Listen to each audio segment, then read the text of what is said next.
course, everybody else will probably be out of whack because they don't know what it's daylight savings time. No. Well, we didn't know either. Christ, you're not in the shot.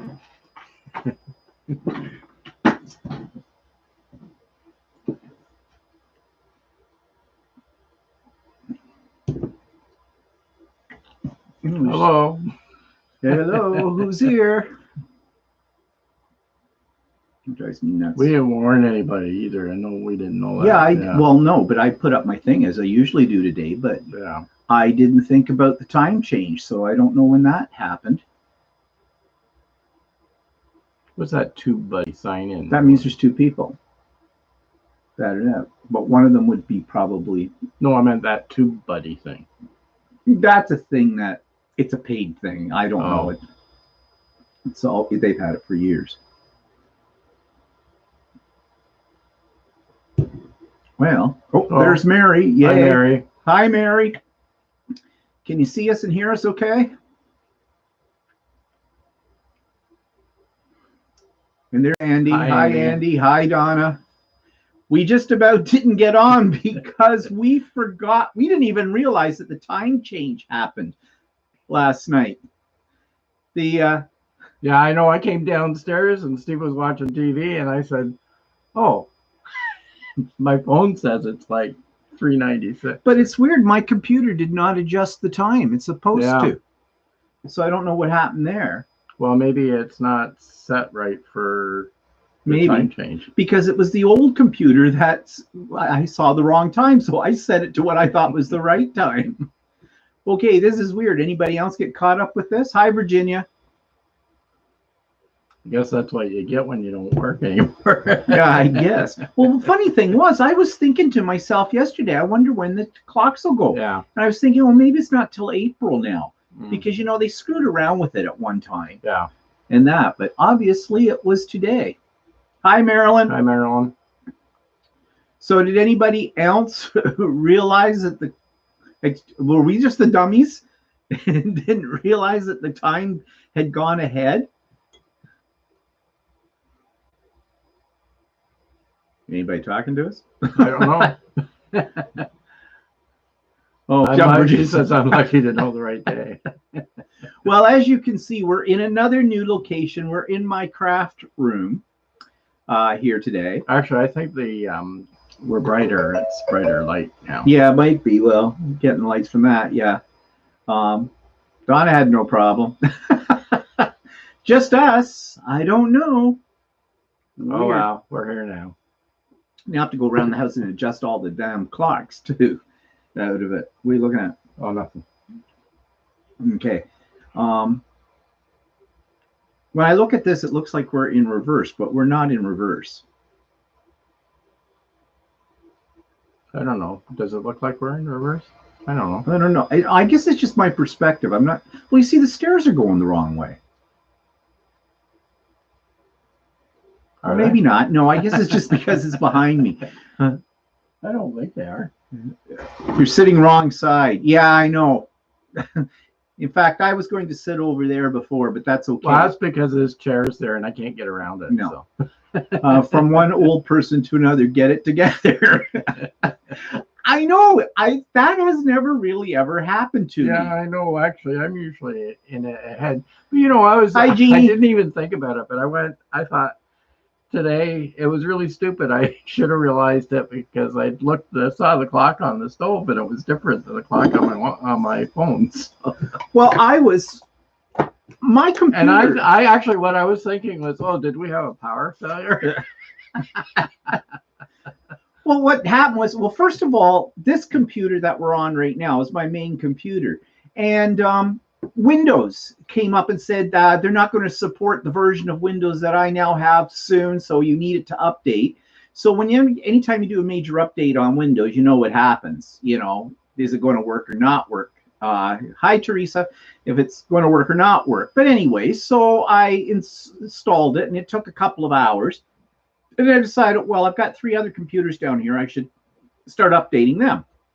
So my computer that's on my craft desk, which you can't really see, but it's over here, I was checking it, and so I went and did the upload. But when I was doing the upload or the download, um, I noticed the clock on it was an hour ahead, and I went, "Well, why is that like that?" So I went and checked my clock settings, and I had it set for automatic, which means this one is not set for automatic. Then, if it didn't adjust I guess not. and I thought, well, there's something wrong. Hi, Cindy.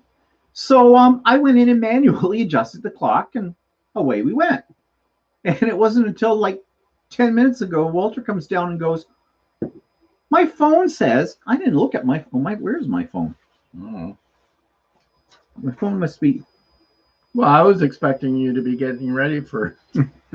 my phone must be in the other room. But anyways, so yeah. Well, it's hanging there, Cindy. Kind of a personal question, isn't it, dear? Anyways, we're here. Everybody else is here. We're the only ones that didn't have the time. So anyways, we're fine now. So we're good. So in this setup that we're doing today, as I said, this is in my craft room, but what we are actually looking at is a box with a camera sitting on top of it, and it's sitting right in front of the computer screen. We can see your comments, but the only way that I could get this in the setup, I have two computer screens here. I have a larger one, and then I have the one on my laptop, and my larger one sits above the laptop. Because I don't have room on my desk to put them side by side. And that's just what I've been using for quite a few years now in this way. But when I was experimenting with it this morning, it always looked like I was looking up, or I was looking down, or way over here. So I kept having to reposition the camera. So it looks like we are looking at you. Yeah. Even though we're trying to look at, hi, Judith, we're trying to look at the comments that come up along the side as well. So the only way I could do that was to take a camera and an external camera, because the one on my laptop works, but it's not as good as this camera I'm using right now. And on top of it all, I'd be looking down again because of its positioning. So we have a box sitting on top of the platform that holds the big TV, the big monitor, with the camera on top of that. So basically, I can't see Walter's face, well, only his nose and his eyes, because the box is blocking. Yeah, I can't see my mouth. So. But anyways, that doesn't matter. As long as you can see us, that's all that really matters, and we can read the comments. So that's what we're up to today. Okay, so what are we going to talk about today? Well, let's talk about my mother. Actually, about an hour or so ago, I got a text message from my brother. My brother lives in BC. He lives in Abbotsford, British Columbia. And I've mentioned my brother before. He and I we're not estranged or anything, but we don't communicate very much. We don't communicate much back and forth. And I can't really give you a reason for that, because I really don't know what the reason. Well, you had a bit of a problem with your dad's funeral. Yeah. And that put a rift in it, and then but then you sort of reconnected with him. Yeah, sure. But he's not very talkative, so it's not like my brother. You mean? Yeah, his brother's not very talkative, so he's like, you don't hear from him that much, and unless you make a point of talking to him. Well, even when I've made a point of talking to him, although he's gotten better in the last year, he doesn't always answer you back. No, so I don't know. But anyways, he wanted to know about Mom, how she was doing, but he said he keeps trying to call her, but she never answers. You've heard me tell you that story before, right? So I was telling him that, yeah, she doesn't answer it, Craig. She's fine. You want to know if she'd had the shots yet, the vaccine? And I said, yep, she's had both. And he wanted to know if she's moved into the new place yet. And I said, no, not yet. We don't know when that's going to be. It could be the end of next month or whatever, but we don't know. Anyways, I told him I talked to my mother through FaceTime, and I explained to him that, you have to go online. They have a special link for that. And you connect. And for my brother, he's 3 hours behind us in time. So like it's 4 o'clock here. I was looking at my watch, says it's 3 o'clock. Just that 4 o'clock here. So it's 1 o'clock there, right? Well, the problem with the nursing home in this setup is that they have certain hours for this. It runs from about 10 or 10:30 to about 3 o'clock during the week. And my brother works for BC Hydro. He's in management, and his hours are not really conducive to, you know, calling my mother by FaceTime at that time. But I sent him the link anyways, and he can figure it out. But when I'm talking to Mom on Tuesday, I'll just mention to her, yeah, Craig has been trying to get a hold of you. And she'll say, oh, yeah. And I said, well, you know, you need to pick up your phone when it rings to talk to people. Then she'll say, oh, yeah, I should. Yeah, I should do that. Well, do it. Judith says, sounds like a pyramid scheme with this stacked on that upon another thing. Yeah, it isn't the best. I don't know. It's not the best, but actually it's working pretty good. Actually, I think it's better than what we used to do sitting at the kitchen counter, because well, the lighting's then better at least we look like we're looking at you rather than looking at our iPads all the time. Yeah. So anyways, yeah, so my mother's fine. When I talked to her the other day, it was same old, same old. So what's Walter working on? So I started off this week with taking a crash class in doing another polo, which is half done because Brandon hasn't posted, the guy that's teaching the class hasn't posted the video, and I got behind in the class a little bit, as I always do. And I can look at the previous video of what he did before, but he changed the way the color was working. So I'm not sure if the old video will work with the new color. So I've just left it. I've asked him to post the video, but I don't think he hasn't responded yet. So I don't know what's going on with that. But I think he's just been busy, really busy preparing for the class on Monday. That's probably why he hasn't. So hi, Dana. On Monday, we're doing another class starting this new coat, which yesterday spent the better part of yesterday printing off the pattern and sticking it together. It's a PDF pattern, and you basically print out all your sheets of paper on your printer, and then you tape them all together. I mean, the other alternative is I could have gone to a printing company, but I didn't really know what size I was doing till midweek, and I figured that I wasn't sure how much of a time lag there was to getting it printed at a professional printer. So I decided to do it myself, which took a little while because there were 80 pages to stick together. So I got it all stuck together, got it all cut out, and I was sorting through the pieces today. And now tonight, sometime I'm going to have to start cutting the fabric up so that I've got it all set and ready to go for tomorrow night. We're doing something called a utility jacket. I brought out the pattern. You can't really see. I have a picture of the guy. Brought out the pattern. The pattern, not hard. It's hard to kind of picture. It's sort of a utility. It's a utility jacket, and it's I don't know if I can see that. That's the pattern. It's not really a picture, but I've got a picture of actually the guy teaching the class. I'm sure he doesn't mind me showing his picture. Oh, I wonder why you had a picture of Brendan. Yeah, well, this is actually the finished product, and actually the picture does not do it justice. I think it looks better in real life than it does in the picture, but that's the jacket I'll be doing. And actually the model in this picture is actually the guy doing the class. So that's Brandon. Yeah, I saw the jacket. Brendan brought it over the other day so Walter could try it on for sizing. And I saw the jacket. And actually, I kind of liked it, except it's got epaulets, but you don't have to put those on. Yeah, actually, we're changing the design a little bit so that actually one of the upper pockets doesn't have a flap on it. So we're going to change it so that both pockets have a flap on it. It's a lot of cutting. There's a lot of pieces to this.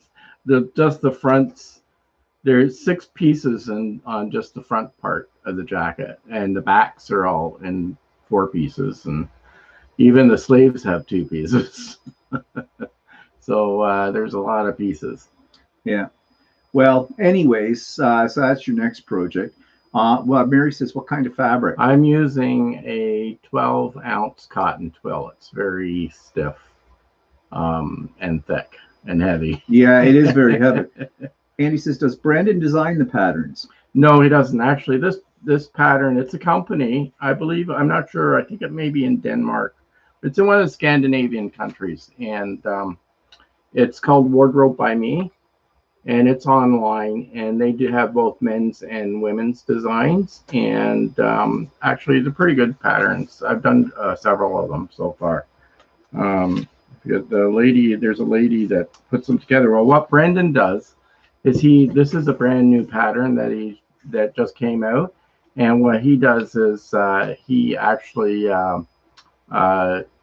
is the guinea pig, and for the him and she has a bunch of people that test the pattern for her, and he's one of the pattern testers, and so he also sends the finished product to her, a picture of the finished product to her, and she posts all the finished products on her page, which that's one of the ones that's on her webpage. And they suggest design changes or problems that come up with it. And I guess they get some perks from it as well. So when we purchased the pattern, we were able, because of his influence, we were able to get a discount on the pattern. So Jeannie wants to know, what color are you making it? I'm making it. It's a well, they called it a French blue, but it's almost it's like a navy blue, but it has a purpley tinge to it, right? Yeah. It's a navy blue, but it's sort of it's, somebody called it periwinkle, but it's not really periwinkle. Well, you can see on here, it's got a lot of top stitching. Oops, back up a bit on it, a lot of it. And he's been fighting over what color he should use on the top stitching.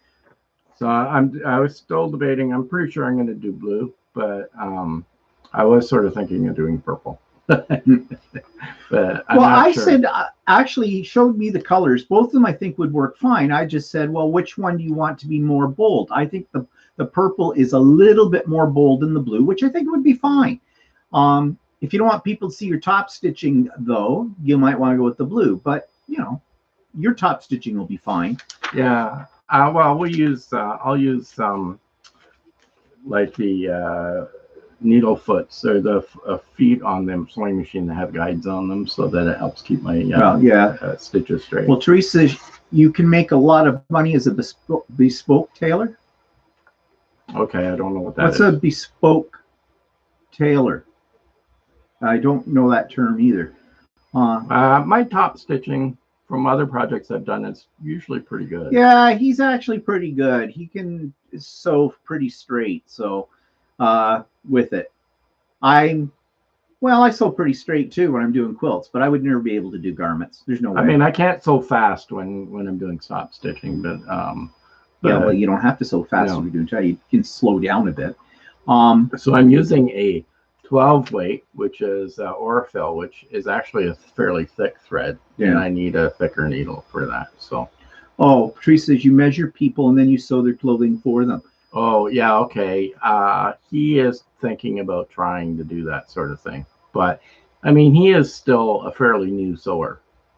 Like he hasn't been doing this very long. He's only been doing it for about a year and a half, 2 years. Year and a half, but he goes nuts. He just like does all kinds of stuff. Yeah. So he's just got a natural talent for it too, I think. Yeah. Marilyn says she had to step away, was wondering the fabric type you're using. I'm using a it's a, I'm not saying it's cotton twill, but it's cotton canvas actually kind of fabric, and it's a 12-ounce. It's organic cotton, which I didn't really care if it was organic or not, but from a company in Canada that I got. It's not a cheap project. No, how much was the fabric? Well, the fabric was $40 a meter. Actually, $44 a meter. I've got 4 meters of it. So, and plus I had to get lining for it. So I have some satin, kind of cool satin lining for it. And then of course all the thread and everything else. So yeah. And the pattern was cheap. It was only $10. Yeah, that's 80 pages of it. They have to be. Well, 80 plus 80 pages of paper plus all the rolls of tape I had to put together. Great. Plus my time. They're huge sheets. Well, you've got them all the pieces cut out now, Yeah. right? Not have you got your fabric? I didn't cut out? count. No, I gotta do that tonight sometime. Oh, Yeah, use your cutting board. yeah, of course. Was it Marilyn says that will likely also repel water somewhat. Yeah, I don't know how much it'll repel water, but I may have to get some treatment for it or something. You're right, Virginia. It's a hobby, so the cost is not important. It's I did look for more water repellent type fabric, but it was really hard to find the stuff. So this is actually the same fabric that Brendan bought, same color and everything for the one he's doing this time around. Hi, Yvonne. And a couple of the other people in the class have bought the same fabric. It's a very thick. It's almost a jeans-like fabric. Yeah. Oh, Yvonne retracted her message. All you said was hi. Oh. Okay. Don't know about that. I have a question for Dana. Dana, you still there? I have a question for you because you said something about the time change. Saskatchewan doesn't change the time, do they? Is it Saskatchewan doesn't do it? Yeah, I don't think they do. Yeah, so I just wondered about that, Dana. Hi, Yvonne. Yeah, so anyways, so what else are you working on? Anything else? No, not right now. Well, there is some things to tell you about sewing machines, but I'm saving that for a minute because I want to show you my latest.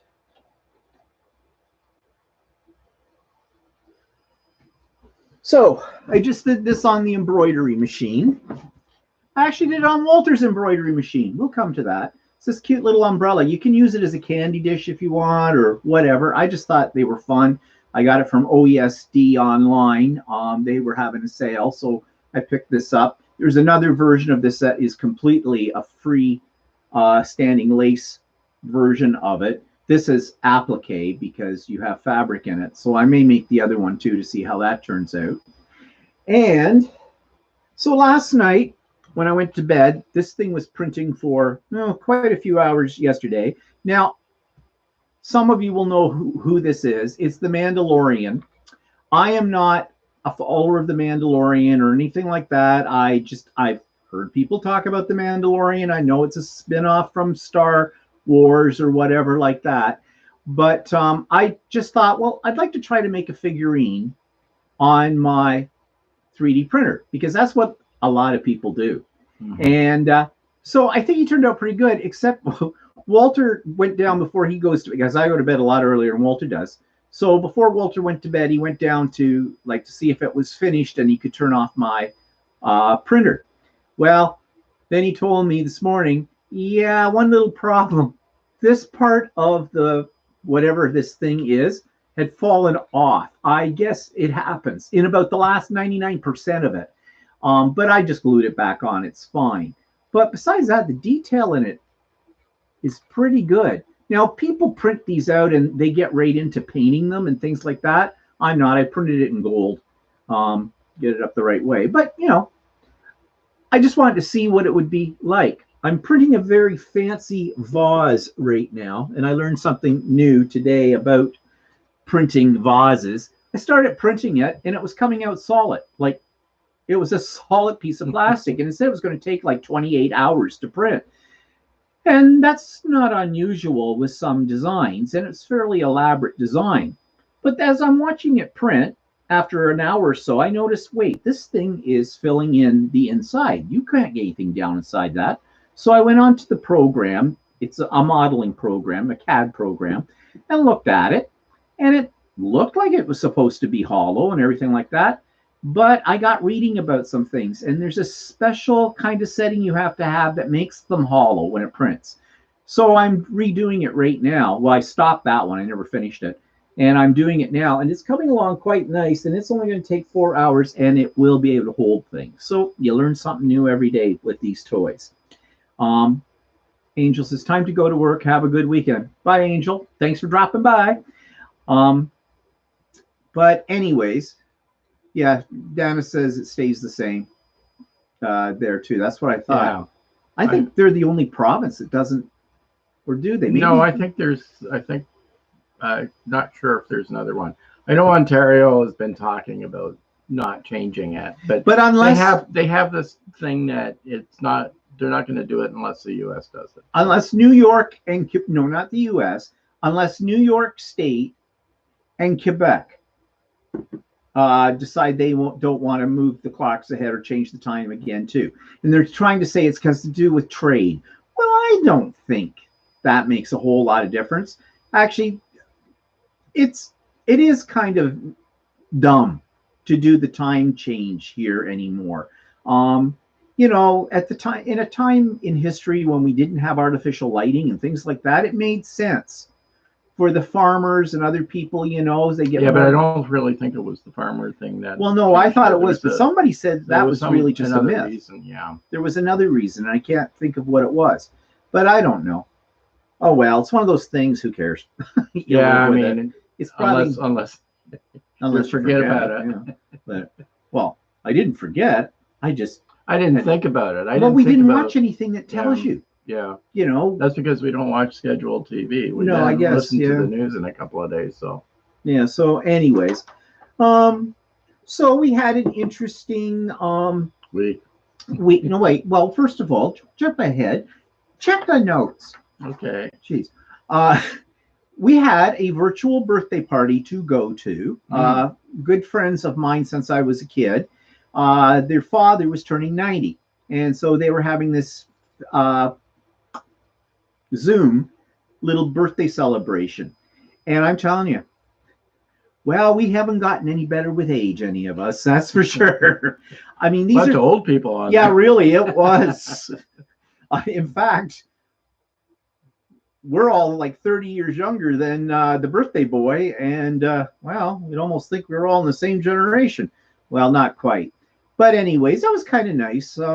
We haven't seen these people in a while because, of course, of COVID, yeah. COVID. So it's been 2 or 3 years since the last time we went. They just live in Kingston. Kingston's 2 hours away from us. But yeah, I thought we might have gone there. Did we go there in 2019?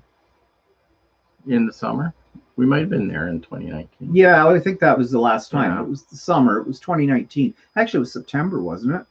Might have been, yeah. I think we went in September for it. But my one friend, they were girls who lived next door, this family. They lived next door to my grandmother's. And every time I went to visit my grandmother, I used to hang out with them. So I've known them since I was about 5 years old. But we don't see each other. We stay in touch, but not on a real regular basis, you know, Christmas and then we try to get together in the summer or something. But the one daughter, there's 3 girls. The oldest girl is a vet. I'm not sure if she's retired now or not. Then there's the middle girl, and she's looking after her parents, both her father and mother. Her dad just turned 90, of course, I just said. And I'm not sure how old Betty is, but Betty, I think, is pretty much she's pretty close. She's got to be in her late 80s. And they both are having medical problems. Yeah, so. And they're both having major medical problems. And this one daughter, she's looking after them because she's unmarried, doesn't have any children. So they live there's an apartment in the basement of their house.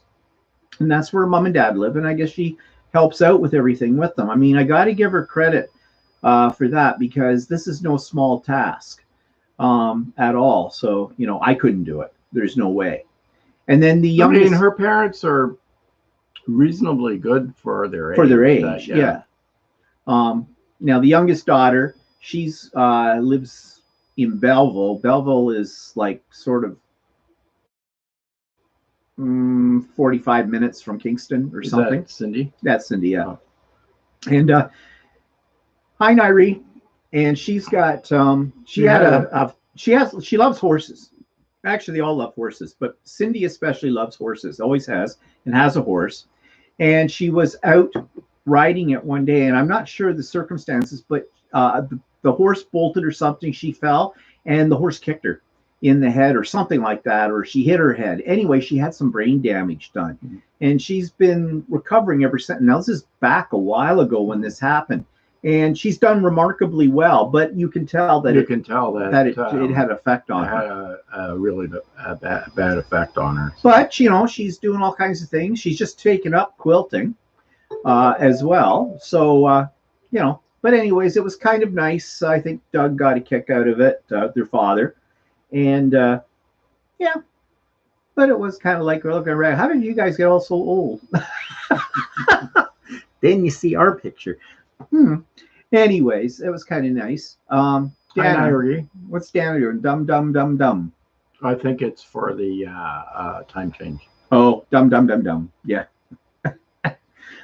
Anyways, so Nairi, are you off to? No, it's Monday there, so you must be going off to work because school's back in, right, in Australia.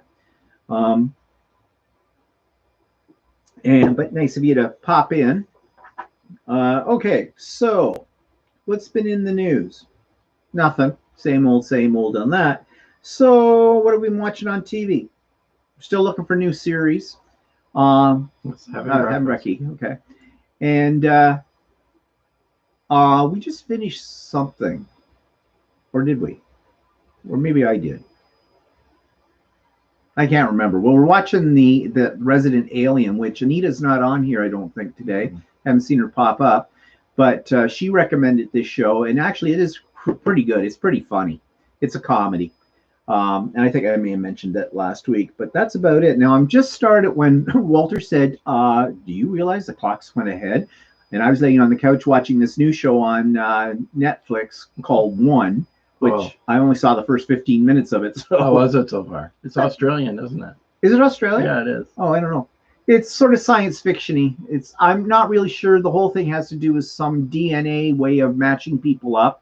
But I think it's a dating game. Yeah, kind of thing. But I think match through your DNA. Yeah, well, whatever. So, anyways, that's the latest thing that we've been watching. So here's the news. All the excitement. Okay. You might remember that I mentioned something about the problems I've been having with my Janome 15,000, right? And a couple of weeks ago, I took it in for spa week where they, adjusted the timing, cleaned it all up. Yeah, well, actually, I had a problem with sewing with it, and so I thought, well, I should take it in and get. Well, it was a slight problem. I mean, I'd been doing some embroidery, with it, and yeah, it was giving me some problems, but not the major problems I had before.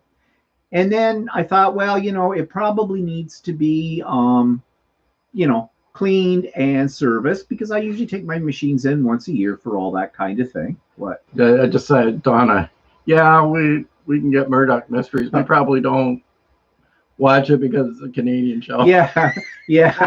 It's been playing in Canada for years. My mother likes it. I've never really sat down and watched it. Probably should, but I watched the odd one of it. But I don't know, it just smells a little too Canadian. Yeah, Canadian shows don't have a really great reputation in our own country. They seem to be more appealing to people outside of our country. I don't know why. Although, mind you, having said that, Actually, when we were in Australia, was it the couple that we saw in Perth? Well, I forget their names now. Tinsdale's. They said that Trailer Park Boys were popular in Australia, and I said, "Oh my God, that's one show I'd never." Yeah, never watched that one. But anyways, probably should watch it though. Actually, there's one though that's sort of like Murdoch Mysteries, but it's a British one. I don't know if it's it is British. It's called British. Ripper Street. Yeah, we watched that.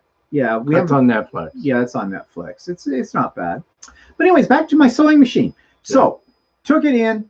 Got it all, cleaned up and that, brought it home. I hadn't done any embroidery on it when I got it back, but I did sewing and it was running fine and everything. So I did one little small project in the embroidery mode on it. That worked out okay. Then I decided to do another one. And guess what? Things were happening again. So long story short, I chewed through 2 more bobbins and bobbin cases. And the other day, then after it chewed through the last one, I went to regular sewing and put in the bobbin case for regular sewing, and it wasn't sitting the way it's supposed to sit. And I thought, oh no, I'm done. I am done. So I went in to see Shirley at Ultimate Sewing, and I said to her, she said, "So guys, how are you guys today?" And I said, "Not good." Have a little problem that you probably don't want to hear about, Shirley. Told her about the 15,000. And I said, before you say anything, Shirley, I want to know, I want to buy an M7, a Continental M7 Janome, and a 550E embroidery machine. I do not want you to attempt to fix this other thing. You've done this before. It's the second machine. No, I'm done with it. Forget it. It's just not meant to be.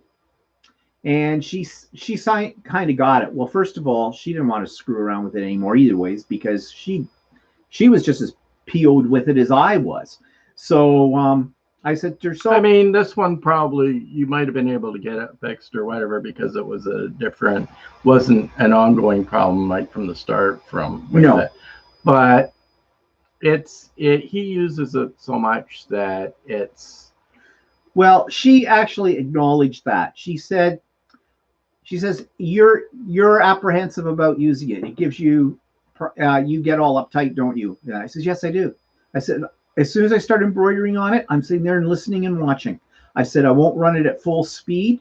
I mean, that machine is supposed to stitch 1,000 stitches per minute. I run it at 700. Not that probably will make any difference. If it's going to break down, it's going to break down whether you run it at 700 or at 1,000. But I'm just paranoid, and I hear every little noise that comes out of it, and I know the noises it makes, and I know the ones that I want to hear, and I know the ones I don't want to hear. And I said, it just gives me, I clench up, I break out into a cold sweat. And I said, that's not really fun. And she says, I know what you're talking about. And she said, you're a power user. Yes, I am. I have said that before. She says, you probably use that machine more than twice as much as anybody else would. And I said, yeah. She says, you use that machine 2 to 3 times more than anybody else that I know of, she says. And I do. I'm a power user. So I said to her, so what's it going to cost me to get an M7 and a 550E? And Shirley's really good. I was anticipating, like, she gave me money as a trade-in on this machine, even though it's tits up, basically. Well, she can get it reconditioned. Well, yeah, so. Whatever. I would, if I was in her place, even getting it reconditioned, I wouldn't want to sell it to anybody, because I'd be afraid there'd be more problems with it. But whatever, that's her decision. So the M7 she has on her website is what, 6,200, 62.99. Yeah. The 550E is $29.99. So the two together plus tax puts it to over $10,000, close to $11,000. She gave me the two machines. I don't know if I should tell you this. I did not pay that. No. I got, in fact, when she told me what it was going to cost me, I looked at it and said, that's all. And she says, why? How much do you want to spend? I said, no, that's fine. That's fine. But I mean, Shirley really looked after me. And that's what Shirley does. Pencil. She sharpened her pencil. She says, well, you kind of got the family and friends discount kind of a thing too. And I really appreciate that. I mean, but that's Shirley, you know, like you've heard me sing the praises of Shirley and Ultimate Sewing all the time. And I do not tell you a lie out of it. She has treated us very, very well. And she treats all her customers very well. The only problem was with this transaction was that the M7 she had one available, but the I don't have the 550E. The embroidery machine she didn't have. Well, I have the same embroidery machine, and I'm not presently using it, so I moved it downstairs, and he's using that one now as his embroidery machine. And meanwhile, you can get a hang of how it works. So I did the little umbrella on the 550E. Yeah, there's things about the 550E that, you know, the 15,000 when it works is a neat machine. However, the M7, I really am liking it. Now, I haven't done a lot on it yet, because I mean, this whole thing just went down on, like, was it Friday or Thursday? Thursday. We did it Thursday. And by the time I got it all set up and everything cleaned up, it the next day when I started with it all. So Thursday and Friday and Saturday I've worked on them, and I haven't done a lot. But the M7 is nice. Actually, I was thinking of getting a different model. 9450. And I suggested the M7 because he uses that machine. He uses the regular sewing machine mostly for quilting. Pretty much all. Well, I don't do garments, so you don't do garments. So, and the M7 has a really deep throat to it. It's 13.5 inches, I think. You're 13.5, yeah. Yeah. So it's better for him when he's doing quilting on it. So. It feels like, I mean, the other machine had a wide throat too. It was 11 inches. But that 2.5 inches makes a difference. Right, girls? But yeah, it's all about size. I'm going to try and quilt on it next week. I'm going to get one of my... The only other downfall of the M7 machine is that it's such a big machine that it would be difficult to take with you anywhere. Well, I don't intend to because I've got hi Cheryl. But he's got a machine that he can use as a portable machine to take somewhere. Yeah, I've got an S7 and also have an MC100. So I have machines that I can make more portable. Even the 550E is not really a portable machine if you want to take your embroidery machine because of the way it's designed. Unlike the 15,000, it had an arm that went out to the back, and that's what you hooked. And you could detach it. And you could detach it as well, and it would close up. So you could. It was heavy machine. Oh, I got the hiccups.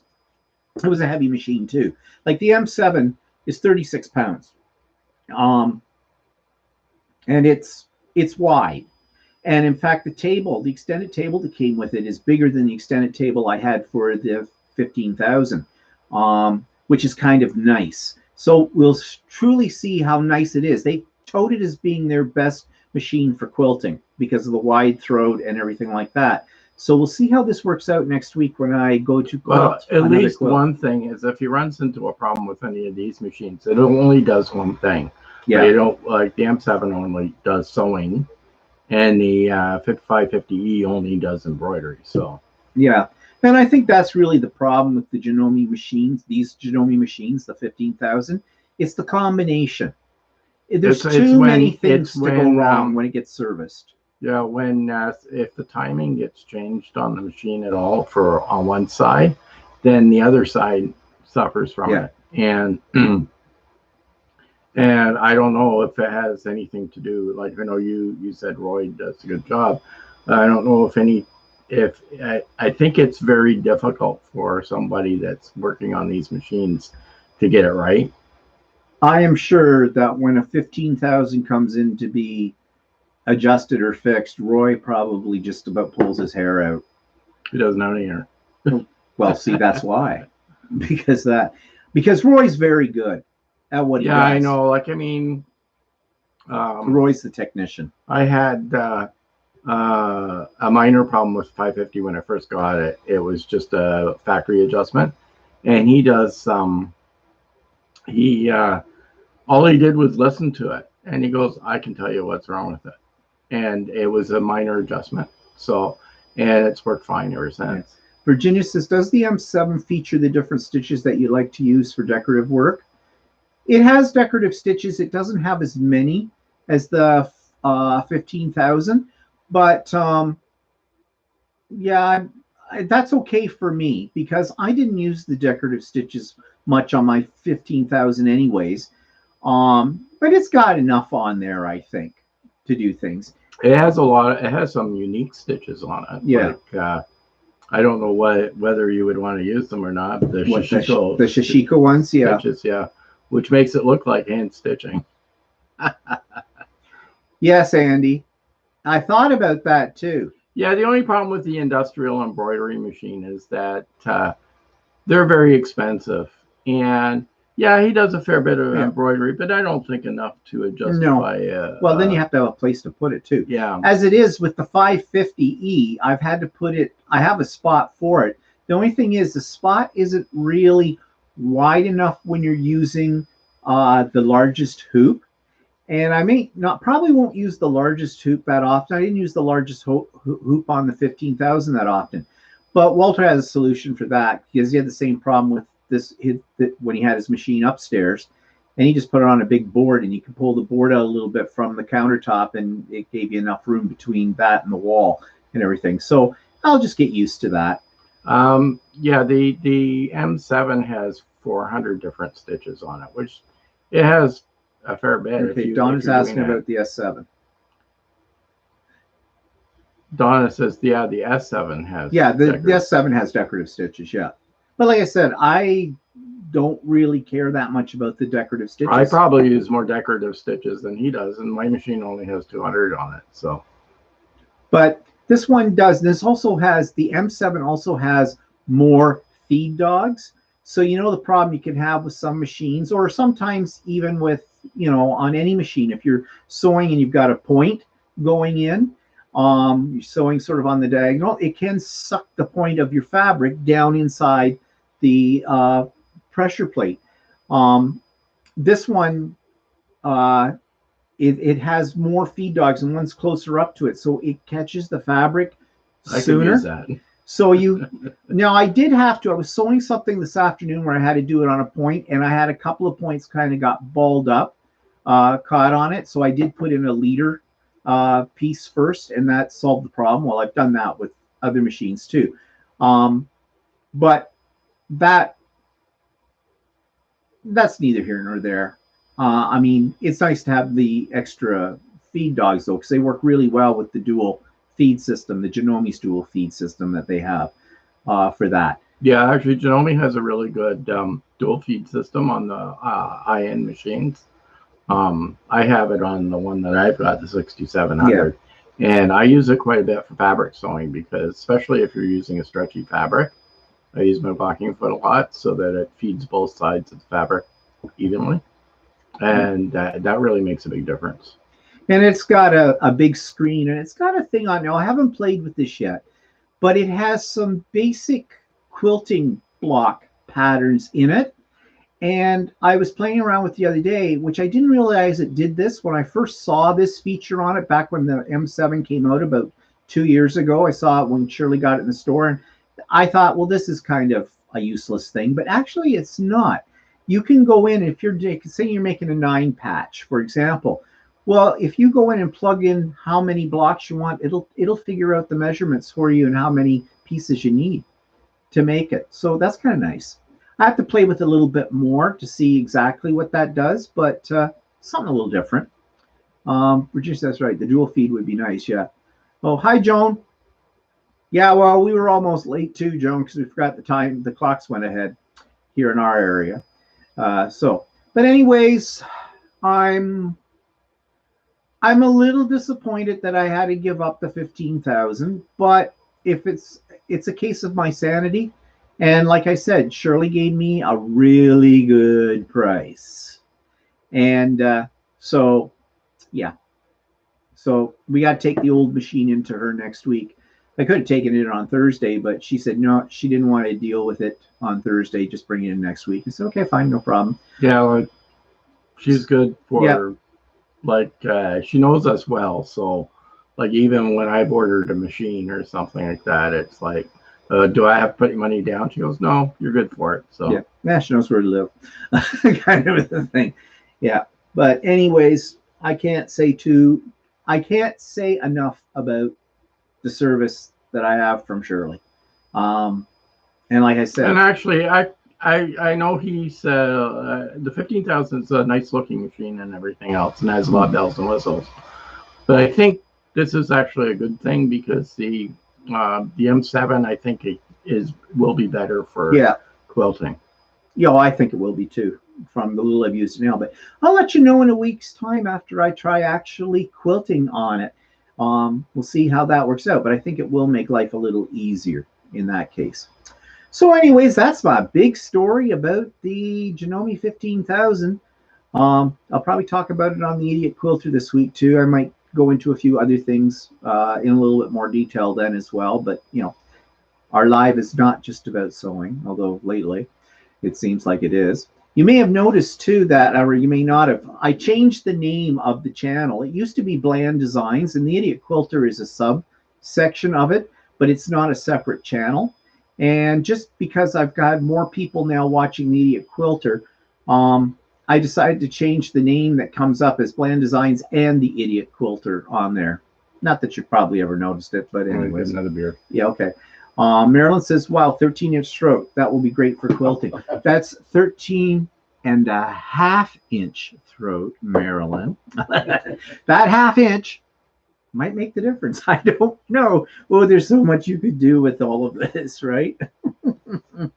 So, let's talk about the retreat. So, I've spent most of the weekend getting things finalized for next Saturday. I'm hoping we did a technical rehearsal, Walter and I, with the equipment, and hoping that everything's going to work okay.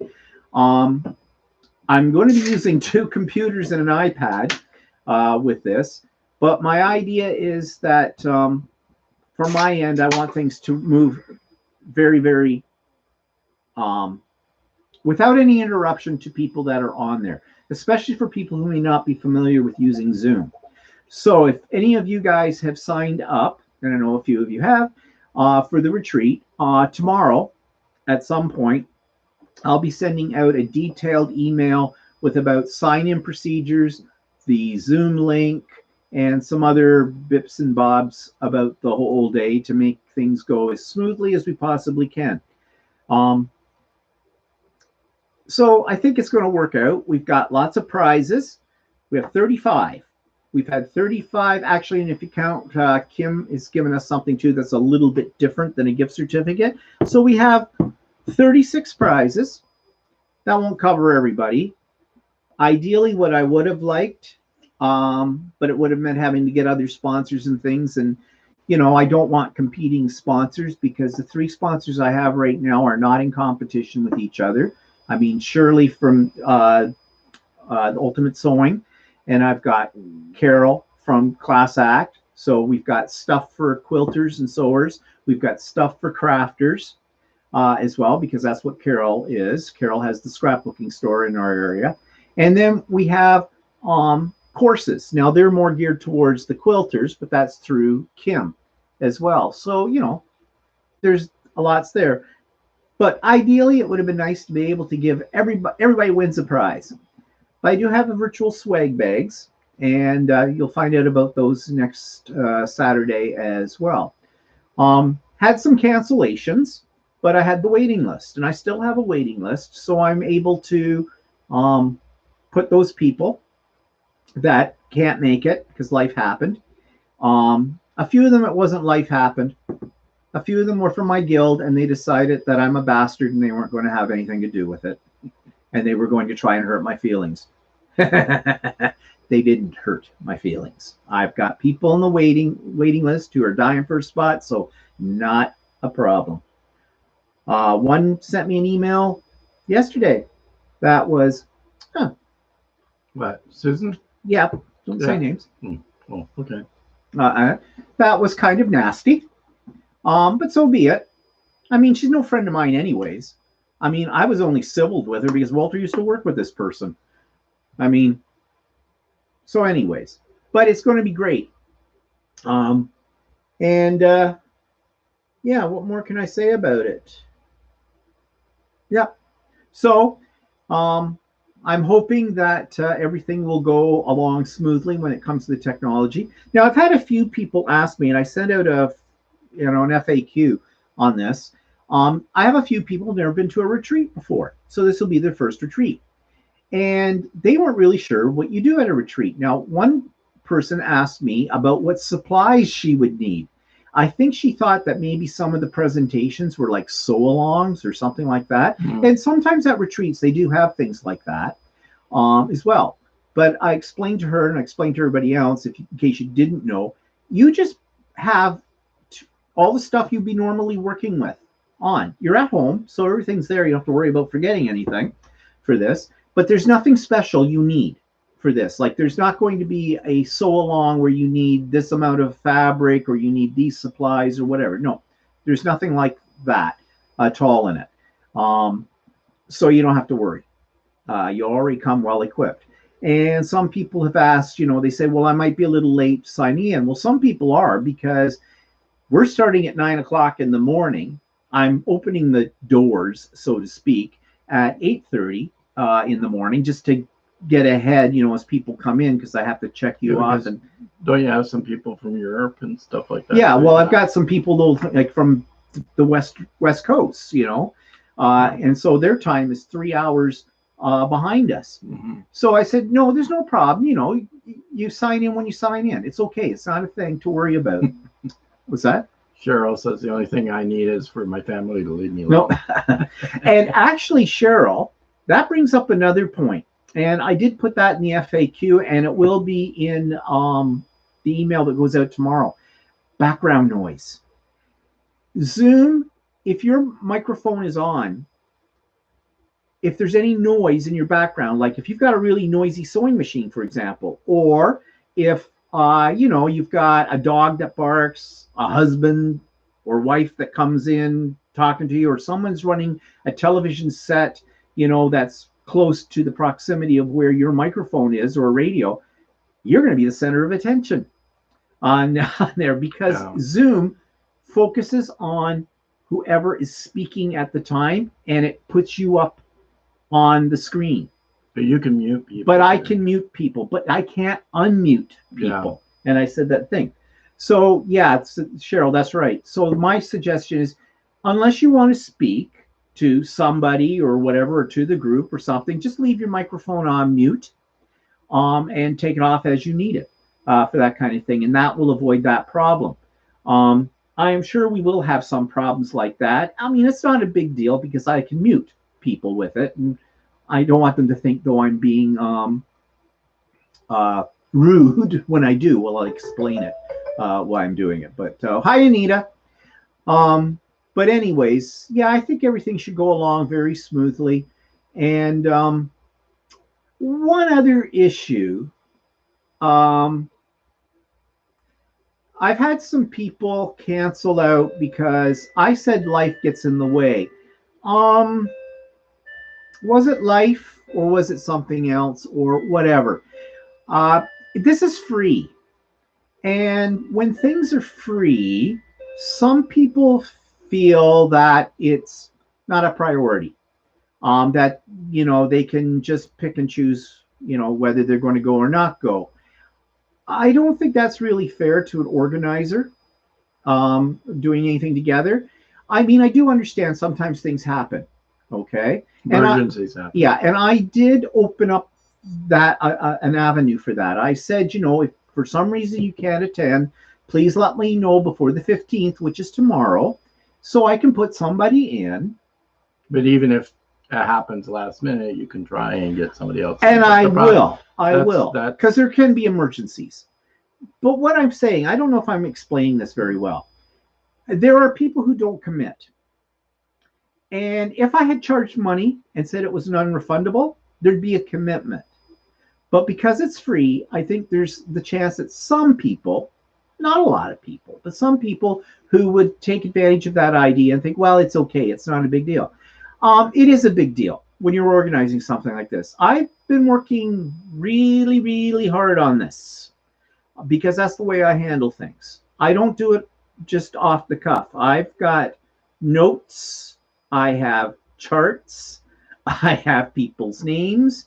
For example, when somebody cancels out, I go to my registration list, I remove their name, I put in the name of the person that's on the top of my waiting list in that spot. Then I have to go into my email.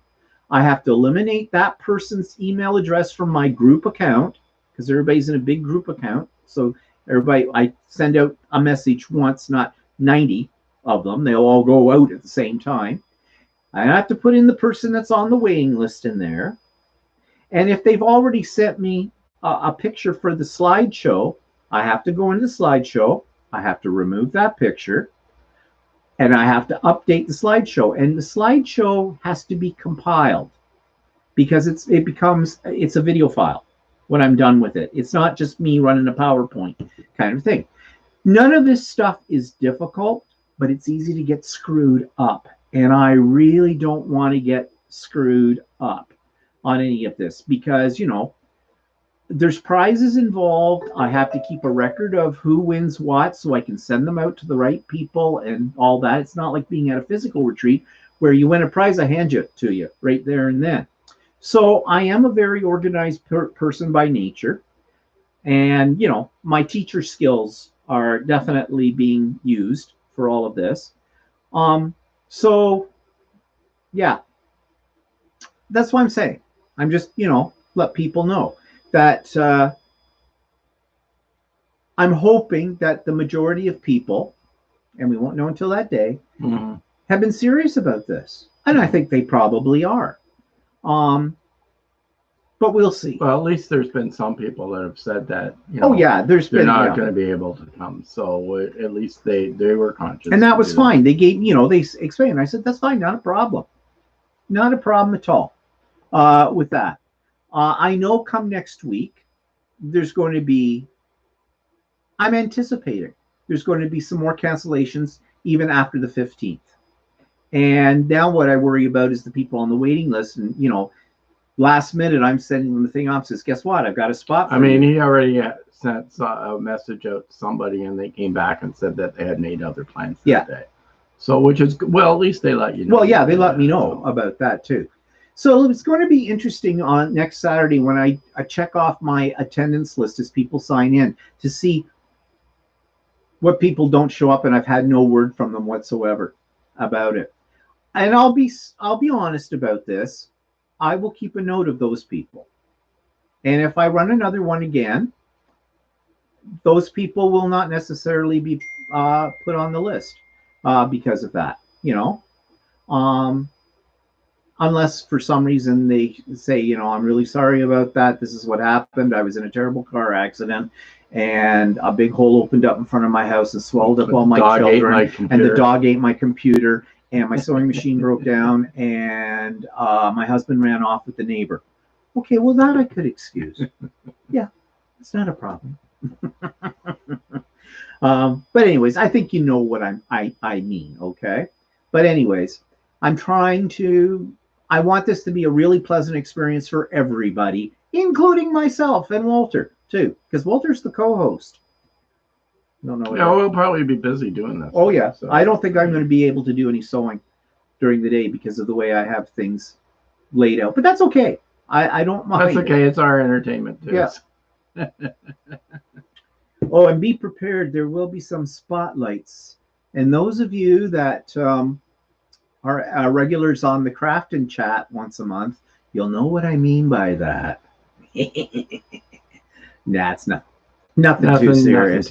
Yeah, if you spotlight somebody and they don't want to talk. Yeah, then they don't have to. So. They don't have to. My idea is that I'm just going to pick somebody at random at certain times during the day and just, hi, what's your name? Where are you from? What you working on? And anybody that's give them a prize in an organization of any part, when you go to one of those organization meetings and somebody points at you and says, "Oh, tell me about yourself," you go, "Oh." Yeah. But if somebody's really doesn't want to do that, shy, they don't have to. And I will preface it anyways with that. And then of course we have if they show up, they are and this event's not being recorded or anything. No. So why do you keep getting tinged? I'm not getting tinged. That's not me. Is that me? Oh, there's my phone over there. Oh, okay, never mind. I'm being tinged. Anyways, what I was going to say is, what was I going to say? Now, Walter's color coordinate with your background today. Oh, well, maybe I guess. Do you think I like blue? I don't know what would ever give you the idea of that. Yeah, our whole house used to be blue inside. Not this house. No, yeah, we used to have all our couches were blue. Oh, yeah, the old couches. Yeah, I love blue. But what was I going to say? Oh, now I've lost my train of thought. The ting doesn't take much to get me off. One ting after another. One stupid ting after another. Something about the retreat. Oh, yeah, and another thing is somebody asked me, they said they had to do something at some point during the retreat, but they, could they leave and come back in? And I said, yeah, sure. That's not a problem. If you have to disappear for a little bit of time because something else. Yeah, cook dinner or something like You got or whatever. This would be perfect if those of you, and I will say that we do have a couple of men who are joining us on this. But it is primarily female. So this is a really good excuse, ladies, to let the hubby either make you dinner or order in for the day because you're busy at doing this. Dan says, "Did I miss you talking about your mom?" Yeah, but you didn't miss much. Same old there. Yeah. Anyways, I'm excited about it. I've been working hard on it, and I'm hoping it all comes off well. And if it does, then maybe I'll venture into doing this again. I'll wait for people's feedback. I will be asking for it after the event, and and go from there. The only thing is, I don't want to put the burden on the same sponsors that I did this time. So I don't know. We'll have to figure out something else. Yeah. We may sponsor it. Yeah, we may. I don't know. We'll see. But anyways, so anybody that's on here, I know Virginia, you're coming to it. Dana, are you signed up for the retreat? I can't remember. Not to put you on the spot, dear. My husband will be by himself in the man cave, same as usual. Thank you for such a welcome event. Okay, well, you're welcome, Cheryl. Yeah, yeah, Virginia is on there. Yeah, and Dana signed up. Yeah, I knew that. So, yay. Yeah. So anyways, people in my sewing class said their husbands are off doing other things. Well, they're in our sewing class, so no, probably welcoming the break. At least according to what you told me about a couple of them on there. Oh, and Mary signed up, yeah, and Marilyn, yep. So good crowd. Okay, what else? I don't have anything new. Actually, it's getting warmer outside. Decent weather for a change. Here, yeah, most of our snow's gone. So I actually pulled off the Christmas lights last week. Well, the snowmen are gone. Yeah, and the wreaths are off. Are the lights still on? Yeah, actually, the neighbor was waiting for me to take it down because the neighbor next door had took their stuff down a day later. Oh, and you shamed them into it. Them into it. Oh yeah, and Andy and Jeannie are signed up for it too. Yep. So well, problem is even with the snowmen, I have these little snowmen that I put in the front lawn, and even with them. One looks like it's drunk because because I broke one of the other sticks too, because I may have to get you print me a new one. But they were stuck in the ground, but our ground is still frozen. It's hard to pull stuff out. In fact, I had to leave some of the cable, the wires out there. Well, I can probably pull them up now, but they were frozen into the ground. So a few cats may wander in and out too. Oh yeah, well that always seems to happen. Yeah. Even in our sewing classes, we have cats going in and out, or dogs, a few dogs. Yeah. But you see, I like that. Children. Take your children and hide them. No. But cats. Oh, I love cat. You know how much I love cats. So I don't know. Cats are always bad. Like I was always trying to show them bum on camera. My pattern together yesterday on floor. Because I needed a big space to put it on. And Steve said right away, he said, well, if we had a cat, you know what it would be doing? If Cleo was still with us, our cat, she'd be walking all over. She'd be all over. She'd be walking on it and then laying on it. And she'd probably she'd start to roll around and be cute on it. Yeah. Oh, I miss having a kitty. I love kitties. Kitties are so very nice. Spin them round, spin them twice. Yeah, so that I don't miss about cats. Plus, them getting under your feet in the kitchen. Oh, well, Cleo always used to try to make you kill yourself. 1 minute you're fine in the kitchen, then you'd look down and she'd be wrapping herself around your legs and you'd be tripping across the room. And then she sits in a corner and giggles in that kitty way they do. And you know when a cat's giggling at you, because they sit there and they go like this with their paws. And it's as if they're wiping themselves, giving themselves a little wash, but they're not. They're hiding their giggle. They're going, almost got him again. But anyways, I love the pussycats. Well, actually, I never really liked having. I didn't really want a cat when we got one, but I actually got used to her. No, I worked on him for 5 years about getting a cat. And then one day he turns around and he says, if we were to get a cat, we already knew that if we were to get a cat, we said we wanted to rescue one and we wanted a mature cat. We didn't want a kitten because, we didn't want our furniture clawed to death. And we get a little female because males have this tendency sometimes to like spray things. My mother had a cat like that. A bad one, so. But anyways, and then one day he says, if we were to get a cat, we could call her Cleo. If he's already naming a cat we don't have, I said, that means we can get a cat. And just so happened that a friend of ours knew someone who was fostering a cat from the local Humane Society in Toronto that had, they thought it had an eye infection or something, and they'd like to let those animals out, like fostered, so they don't infect the other animals in the shelter. And he said she's a petite little 3-year-old, and to this day we don't know if she was 3 or not. We think she was younger, but we're not sure. But then we saw her. We went to the guy's house that had this cat, and as soon as you walked in the door, this little pure ball of white fur was on the kitchen floor just rolling around and looking at us. So I picked her up and she was purring and everything, and I gave her to Walter, and he wasn't used to cats. I mean, I grew up with a cat, so I knew what they were like. And I said, here, hold her. And of course, it's like giving a baby to somebody that's never held a baby before. You know what, by the tail? No, not by that tail. What, by the ears? No, don't do that. And she just curled right up in his arms too. She was a happy little thing. And so we said, oh yeah, we want this one. She's beautiful. Took some time to get her. It took about 10 days to get her because there was a long weekend. And the day that we got her was the day that my mom was moving into a nursing home. And I was teaching still at that point in time, but I was teaching virtually. So I drove into Toronto, which I wouldn't do that now. But I drove into Toronto to pick her up. And of course, I had to be interviewed too for it. And they were very thorough about the interview. It was like I was adopting a kid.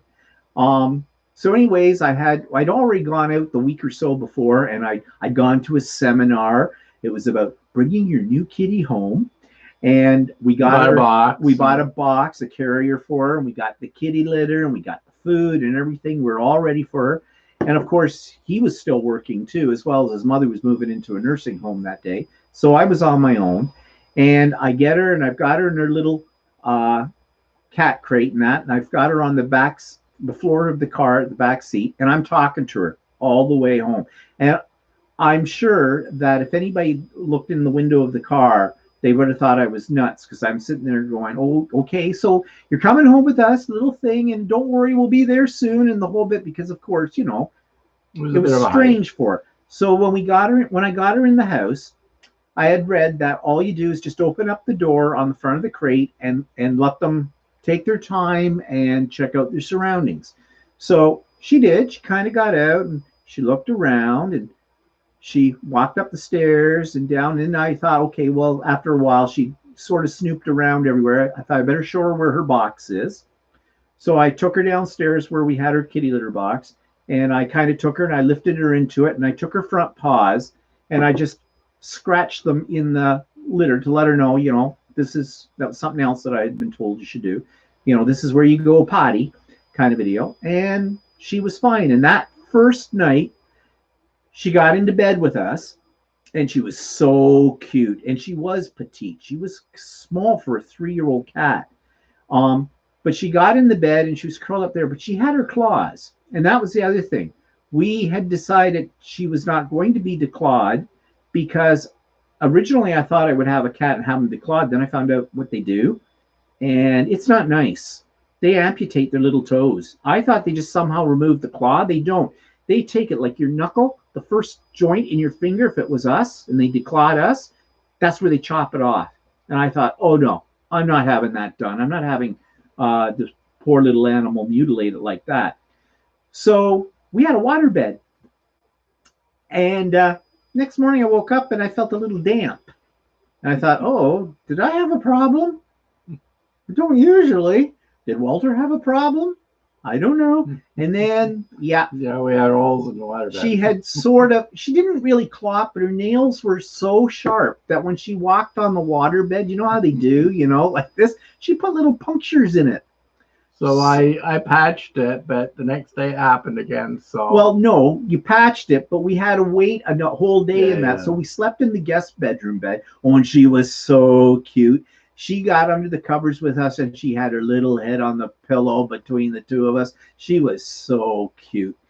And then the next night we got back in the waterbed. Guess what? Same thing happened. So we got rid of the waterbed. And that was okay because I was getting a little sick of the waterbed. That was okay. Mm-hmm. But she was the love of our life, little precious. I think what it was, I think she might have been a little older, but we think she may have been partially feral because how she would have survived on the streets. I don't know. She was too pretty to be on the streets. Yeah, she was a pretty little cat. And I don't know. I think she was either somewhat feral or undernourished. Yeah, we think. And but we did go have the pleasure of going through her first heat. So. This is baby. There she is. That's Cleo. She was laying. She loved the sun. She'd lay in the sun wherever it was. I think that was underneath our kitchen table. And the reason, and she did have a leaky eye, so it stained her fur. And the vet told us that basically some cats have that, and you can't do anything about it. So yeah. So that's why she always had these little marks under her eyes, like a little football player. And she wasn't completely pure white. She had a little dark fur on her head, and she had some down along her side and on her tail. She was, I brushed her almost every day. She was long hair, and she had a beautiful coat and she loved to be groomed. She just Teresa says her cat Kiko tore up her wool pressing mat last night. Yeah, well, I could see, if I'd been quilting when we had Cleo, I know that. I imagine that would be an attraction. Oh, she would love that. She would have been like, because Kitty loved to be warm. I mean, she'd lay in front of our fireplace, right up close to it, for hours at end, and you couldn't touch her because you would burn your hand. That's how hot her fur would get. I thought she'd combust. Actually, the one thing that the cat that we had, she really, other than the waterbed, she really didn't really damage. She never destroyed anything. I'm surprised that we didn't have more destruction, but she used to. Well, she had about 3 scratching posts around the house, and she would go at those every now and then to, do her claws. I mean, when we first got her, we have a big plant. She did try to use it as a kitty litter box. Yeah, they all tried that once, but she only tried that once. She tried it once, and I got her out of there, and she kind of figured that that wasn't a good idea. And of course, sometimes you'd wake up in the middle of the night and hear this horrible noise, and the cat was saying, "Oh God, the cat's hurling a hairball again." But I miss her. She was a baby, but she had pancreatic cancer, and she just wasted away. Actually, we didn't realize she was so furry that there's one day I said to Steve, I said, she feels really skinny. Yes, Walter used to groom her all the time. Yeah, I know.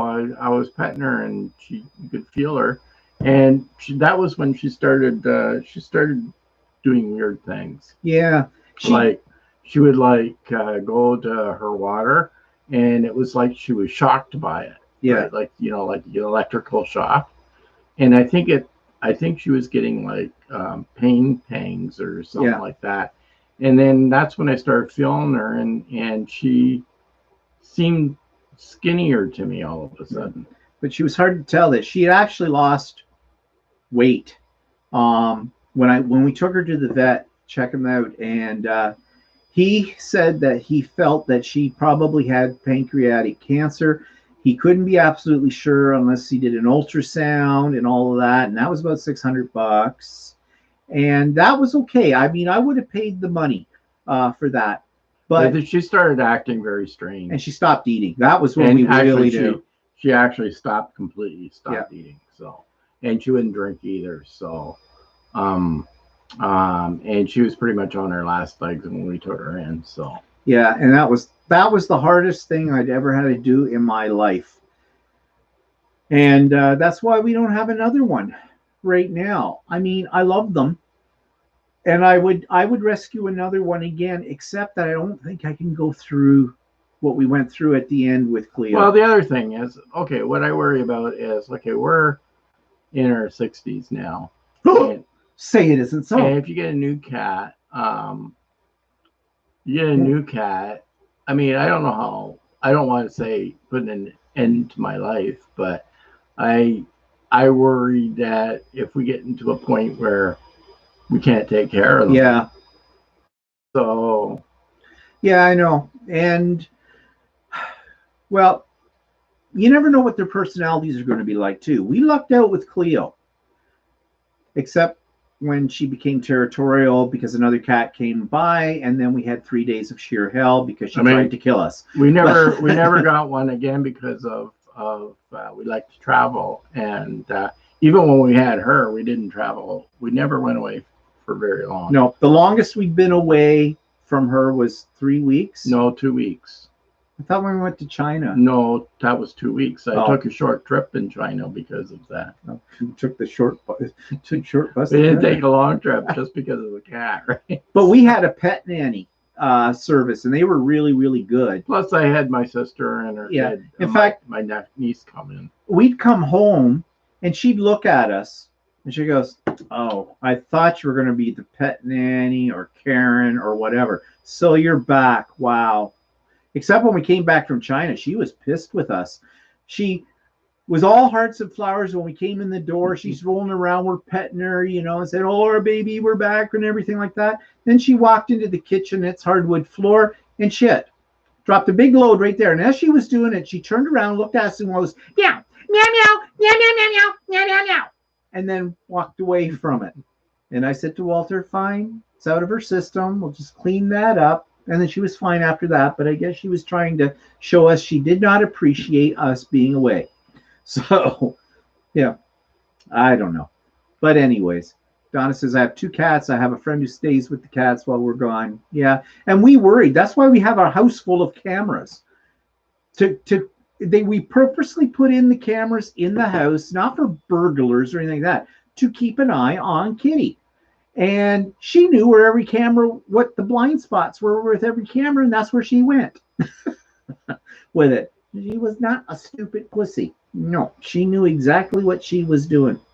No, all this talk about Cleo makes me tearful. Well, anyway, so I mean, I don't know when we'll be able to travel again. So yeah, right now, but then but no, that was really hard that day at the vets when I can't go through that again, I don't think. I was more upset with losing the cat than when my father passed away.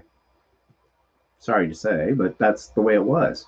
Well, I think it's because those animals sort of rely on you and you're with them every day type of thing. Yeah. Right? I mean, your parents you sort of see it coming, I guess. Yeah. And it's sort of, I don't know, it's just weird. It's different. Dana says her cat's going through pancreatic cancer right now too. Yeah, it's a bad thing. And with cats, you don't know how much pain they're in because cats don't really show it. Actually, she was doing something weird with him the last year or so, in that she would crawl up. She would get up in bed. Actually, she was having trouble jumping up on the bed, so we bought her a set of stairs for animals for that, so she could get up easier. But what she'd do is she'd lay right against my side. She'd stretch out and be right up against me. And Cleo was not really that affectionate. No, she was affectionate when she wanted to be, but most of the time she was somewhat aloof. I mean, she never. And I have a feeling she was in pain. I think she was too. And it was like, well, you make me cry if we keep talking about this. Anyway. I don't want to talk about this anymore. Oh, well. So anyway, so we're talking about cat forever. Yeah, I know. So, yeah, true. So what else are we going to talk about? I don't know. Well, it's almost time to go. Yeah, it's time to go. Soon, but Nancy says, I just got home, had to buy pet stairs for Cat to get on the bed. Yeah. We donated our pet stairs to a friend of ours whose cat was getting on in years too, and that cat is now Well, that cat was really old. Mr. though. Smuckers. His name was Mr. Smuckers, and he was a black cat, and they'd had this cat forever. But she And always actually, said, my friend Carla always said, yes, got to be good with a name like Smuckers.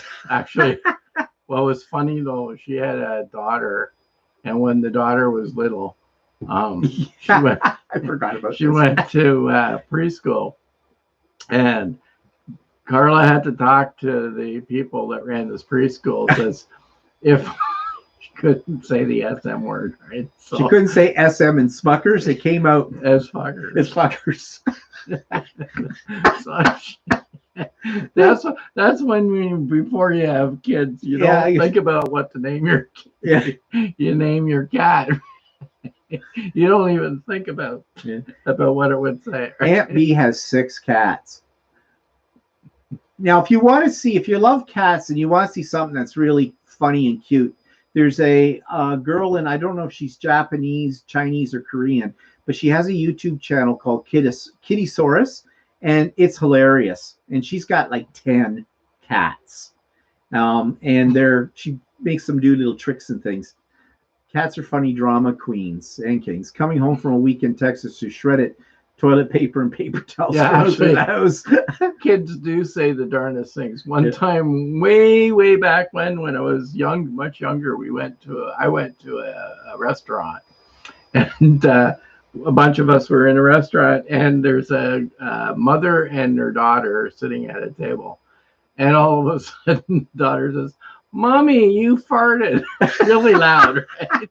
And the mother's going, "No, I didn't do that. I didn't do that." And the little girl goes, "I heard you and I smelled it. I know." That's when you want to put him to sleep with a little rubber hammer.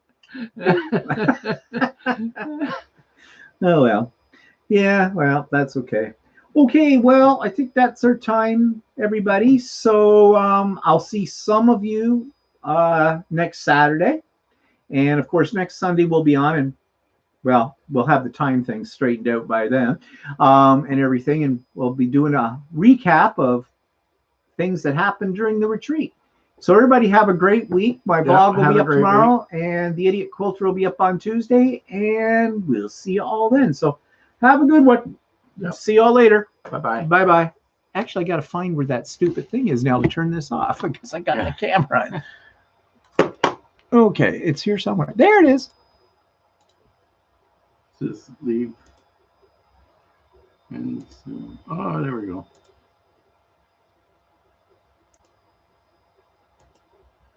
Okay, why is it not ending? What's it doing? How about do not yet? Okay. No. End stream.